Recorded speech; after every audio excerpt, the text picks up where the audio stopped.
Finding and renting a place in Australia can feel challenging, especially if you've never been to the country or English is not your first language. So in this video, we'll break down the renting process into simple, clear steps to help you find the perfect place. If you're interested, keep watching.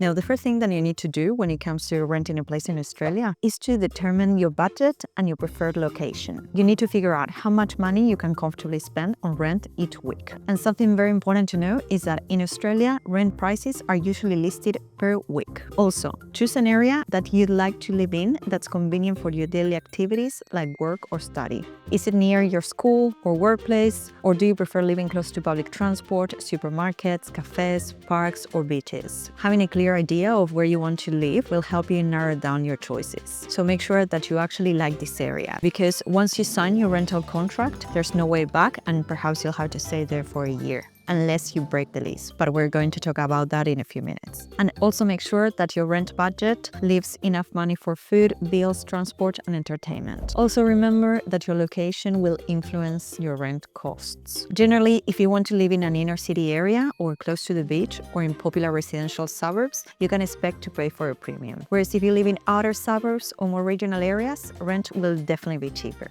Having said that, something else that you need to consider is transportation costs. So if you're a student and you need to go to uni every single day, perhaps it's more economical for you to rent something near your university. So this way you can save on public transport costs. Now, how much you will spend on rent will also be determined by the size of your property. In general terms, apartments tend to be a bit more affordable than houses. Remember as well that renting a house also means higher maintenance costs. So it all depends on your preferences. And of course, some states are cheaper than others. You may be aware that Sydney, for example, is Australia's most expensive capital city when it comes to housing. So these are all factors that you need to consider, whereas Adelaide and Tasmania are a bit more affordable.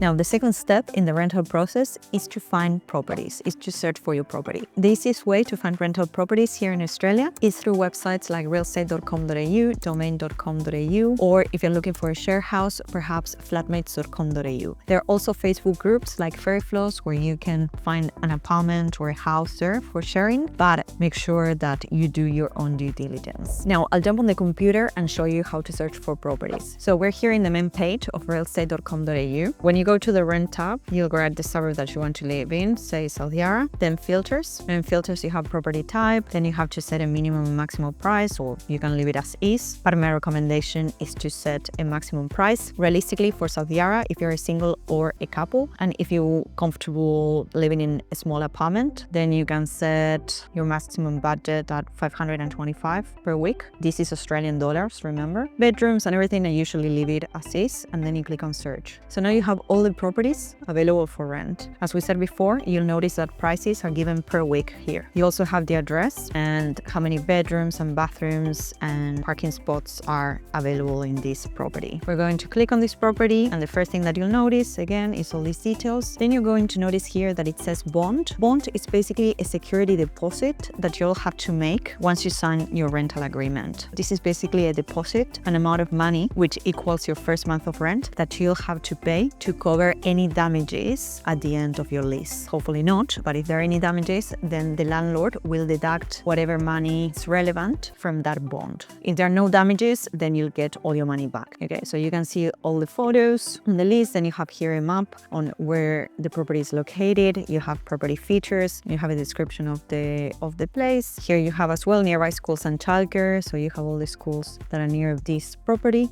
And then here you have the details again of the real estate agent to inquire. Here, and then the inspection staff, sometimes you're going to have specific time slots allocated for when you can inspect the property. Other times you'll just have to contact the agent directly, because this means that perhaps the property is still not ready for viewing. Now let's talk about inspections. In Australia, rental properties typically have scheduled open inspections. This is when you can visit and see the property in person. It's always a good idea to arrive early, look around carefully, and ask the agent any questions questions if you're unsure about anything. And as I said, the open inspection times will usually be listed on the rental ad. Here we have an example of when the inspection times are listed. Now, as well, when you attend the inspection, it's always a good idea to introduce yourself to the real estate agent to make a good first impression. And again, take everything carefully: room sizes, cleanliness, appliances, heating and cooling, water pressure, and overall safety. Remember that if you decide to choose this property, you're going to have to live here, very likely for at least a year. For share accommodation, you have to do exactly the same thing. You're going to have to talk to the landlord or the person in charge for renting that room. You're going to have to arrange a private viewing. Make sure that the people you're going to live with are a good fit for you as well. Check how clean the house is, how well maintained, ask as many questions as necessary, and then they're going to tell you whether they choose you or not, because they are also assessing whether you are a good fit for the house. Yeah, so you also need to make a good first impression. Now, something important to note is that if you're not sure on where to live when you're here in Australia, you're not aware of the suburbs, etc. First, I have lots of videos in this channel for you to check out on the most popular areas in Melbourne, Sydney, Perth, etc. Otherwise, you can just go to real estate, for example, and under rent, you can write, for example, if you're going to be living in Melbourne, you just write Melbourne City Greater Region, which is a bit of a broader term, and then all the different properties will pop up. Or you can just click on map here and you have all the properties. This is mainly in inner Melbourne, but then you can explore, right? So if you want to go more to the east, say Kew; if you want to go to the west, perhaps Yarraville, Footscray, or more to the center. If you want to go more to the coastal areas like Brighton, which is very expensive, by the way, so more dialogue. So these are a bit further from the city. So just have a look around, click on the red dots, and you'll find the different properties. A good idea, again, is to apply filters so you can make sure that you're within your budget and you can narrow down your choices. Now, the following step is to prepare your documents. So to apply for a rental, you're going to need identification, which can be a passport or your driver's license, proof of income, such as payslips or an employment letter, and references. Basically, people who can vouch for you, usually past landlords or employers. Something that I always recommend doing is that if you're coming to Australia for the first time, it's very likely that you're not going to have rental references. My recommendation is to come here, rent an Airbnb for 2 to 4 weeks. Rent an Airbnb in a share house. Make sure that it has a landlord who can give you references. Be in your best behavior, be clean, etc. And once you leave that property, you can use the landlord as a reference. So that's very important because, again, you're going to come here and you're not going to know anyone, very likely. At least that's what I did, and it worked very, very well. Now, another thing to know is that renting here in Australia, especially in inner city areas and in the major cities, is very competitive. Once you go to the inspection, in many instances, you're going to be competing against lots of other people. For example, in my case, when I was renting back in Fitzroy, I remember for the viewing, we were more than 20 people. It was insane. That's something that you'll have to keep in mind and keep your options open. It's not that you can be very picky about it, yeah? Be realistic in that sense. Now, after inspecting the property, you're going to have to submit an application form. Before, a few years back, we used to do the application forms on paper. Today, you can do it mainly online. After you view the property, you submit the application form online. Something that I also recommend doing in your application, if you have the chance, if they give you the chance, is to provide a very short cover letter for the owner, talking about how you're interested in the property, basically giving them assurance that you're going to be a good tenant. Also, when you're submitting your application, make sure that you're providing all the required documents. Because remember, if you're looking at renting in a competitive area, you're going to have lots of other people applying for that property, so you want to stand out and you want to be fast.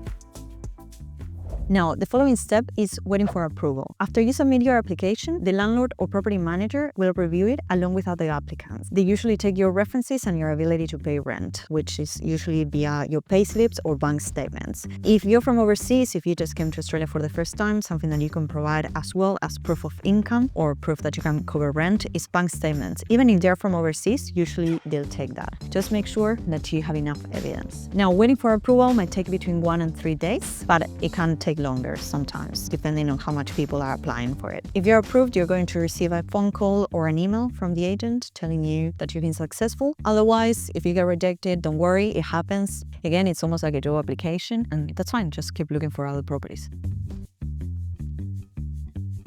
Now, the next step, if you're successful, is signing the lease. So you will be asked to go to the real estate agency or to the apartment, perhaps meet the real estate agent there, and you're going to have to sign your rental agreement. Make sure that you carefully read it, understand your responsibilities as a tenant, like paying rent on time and taking care of the property, and what are the landlord's duties, like repairs and maintenance. Also make sure that you get familiar with your rights as well as a tenant. This is very, very important. And what happens as well, what are the conditions for breaking the lease, what are the penalties, etc.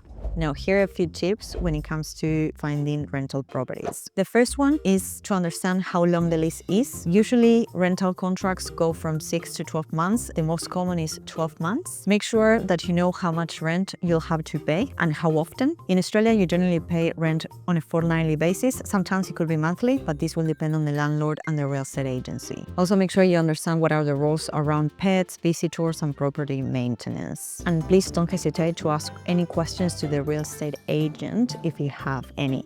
Now, the next steps are paying the security bond, which usually equals 4 weeks rent, as well as the first 2 weeks of rent in advance. Again, the bond is refundable if you leave the property in good condition. Now, the following step is to set up your utilities. Here in Australia, when you rent a property for yourself or with your partner, utilities like gas, electricity, water are generally not included, but this varies from state to state. So make sure that you talk to the real estate agent and you read your contract to understand what's included and what's not. Some websites to help you compare different providers include comparethemarket.com.au and finder.com.au. Now, if you go to a share house, in many cases, most often than not, bills are included in your rent, so be mindful about that as well. Perhaps sometimes renting a house is a bit more economical. Now, the next step is knowing your responsibilities and your rights as a tenant. So in Australia, as a tenant, you have specific rights. Your landlord must maintain the property in a safe and comfortable condition for you, and they can't enter your place without permission. But as a tenant, you also have responsibilities like paying your rent on time, keeping the property clean and tidy, informing the landlord or agent immediately if anything breaks or needs repair, respecting your neighbors and following the rules set out in your lease, and understand as well what happens if you break the lease again, because there can be hefty penalties for that. And the last step is to move in. Once everything is sorted and you're ready to move in, the agent will hand you the keys to the property and you'll have to pay your first month of rent and bond, as we said before. Once you move in, you'll also have to complete a condition report, which basically lists the property's current condition. Make sure that you carefully check this and note if there are any existing damages to the property and return it to the landlord or agent. You'll perhaps have to take a photo and send it over. This basically protects you from being charged for damages you didn't cause. Perhaps there was a damage caused by the previous tenant, but they didn't spot it. So make sure that when you first arrive to the property, check absolutely everything. Are there any stains, scratches, broken items? Also, once you sign the condition report, make sure you have a copy of it as well, yeah? And keep that copy for yourself.